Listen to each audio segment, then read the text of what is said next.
In today's video, I'm going to teach you how to rename columns in Google Sheets. This is a simple process that can greatly enhance the clarity and aesthetics of your spreadsheets, making them easier to understand and more professional in appearance. Whether you're organizing data for personal use, work, or any other purpose, having well-labeled columns is crucial.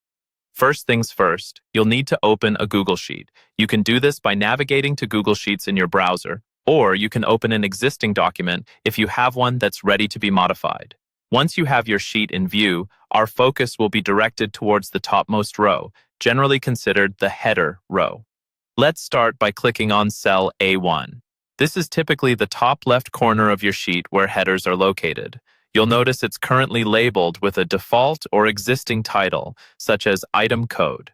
Our task here is to update this to make it more precise or tailored to your needs. Click directly into the cell, and you'll be able to see the contents highlighted.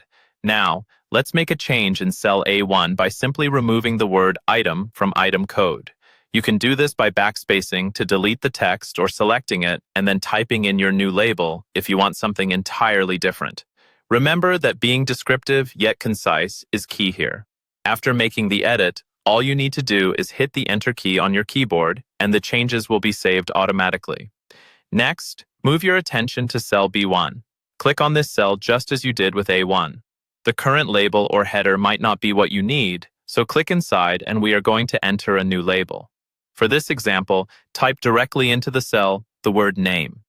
It's a straightforward way to assign meaningful labels, especially if you're dealing with a list of people or items where names are important. Once you've typed in the new title, simply press Enter again to save the change. Continuing on, let's head over to cell C1. Click to select it. Maybe it's showing a header that says Product, which doesn't quite fit your dataset needs anymore. Here, we will delete the existing name by clearing the cell content or backspacing. Then, type in the new title that is more fitting, such as Item, if you're focusing on specific inventory or objects. As always, press Enter once you've input the new label to lock in your update. And there you go. That's how you can efficiently rename columns in Google Sheets. Remember, these changes help ensure your data is easily interpretable for anyone who might be viewing your spreadsheet, including colleagues or team members. With clear headers, you not only improve your own workflow, but also enhance collaboration and communication through your spreadsheets. Thanks for tuning in and happy data organizing.